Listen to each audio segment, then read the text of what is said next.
I'm so proud that I have had this chance to serve my nation. Right now at 5, remembering the life and legacy of Colin Powell, a soldier, diplomat, trusted advisor, dead at the age of 84.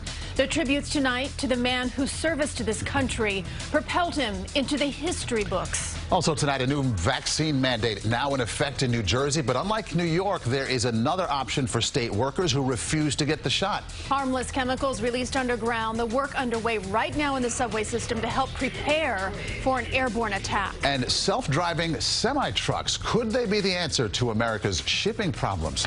Good evening. I'm Maurice Dubois. And I'm Christine Johnson. We begin with the death of Colin Powell. Born in Harlem and raised in the Bronx, the New York City native died this morning due to complications from COVID-19. In his 4 decades of public service, General Powell broke barriers, becoming the nation's first black national security advisor under President Reagan. He was the first black chairman of the Joint Chiefs of Staff, serving both Presidents George H.W. Bush and President Clinton.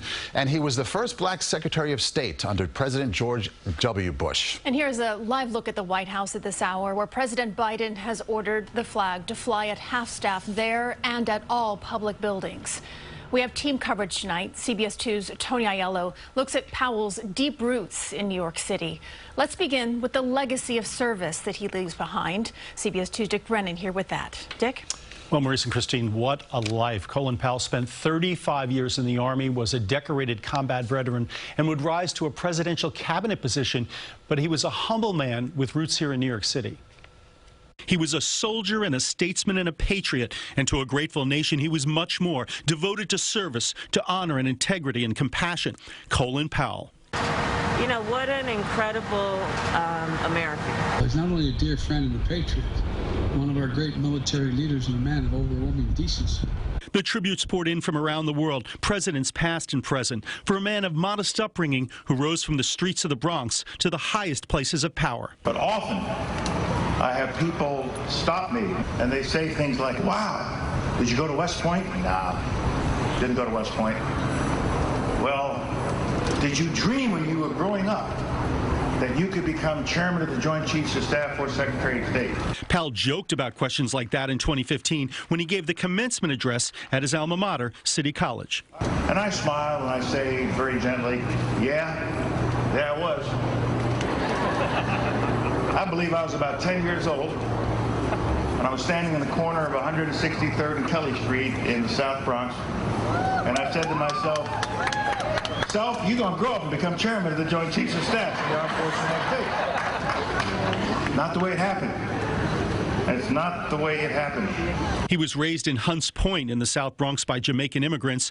After graduating from City College, he served in Vietnam. He rose in the ranks, chief of the National Security Council, chairman of the Joint Chiefs of Staff, and then he was tapped to lead the State Department. I am honored to be given the opportunity to return to public service as the 65th Secretary of State. Powell agreed to go along with the Bush administration's plan to forcibly overthrow Saddam Hussein and made the case to invade Iraq before the UN. Saddam Hussein and his regime are concealing their efforts to produce more weapons of mass destruction. But the calculation was based on faulty evidence. Powell admitted the UN speech was a painful blot on his record and pushed for reform in the intelligence community. I'm so proud that I have had this chance to serve my nation. As Powell blazed a trail of accomplishment, he was also a role model to millions. I was in awe. Hazel Dukes, president of the NAACP New York State, said Powell touched whoever he met. As an African American, we are all proud. Colin Powell did not divide, he included. Powell entered college in the 1950s and managed to achieve greatness despite all the obstacles he faced. And what I have said to so many young people, and I say to you again right now, when you face discrimination, when you face racism, it is the racist problem. It's not our problem. And I never let that hold me back. Powell says the lesson of his life is to work hard every day. And he says all he wanted to be remembered as was a successful soldier who did his very best. Remember, it ain't so much when you start in life, it's what you do with life that will determine where you end up in life. Don't forget that. Now, Powell was being treated for multiple myeloma and suffered from Parkinson and died from complications of coronavirus. He had been vaccinated and he was due to get his booster but couldn't receive it because he became ill. Powell was 84 years old. What a life. Christina Maurice. Great look back. Thank you, Jim. Absolutely.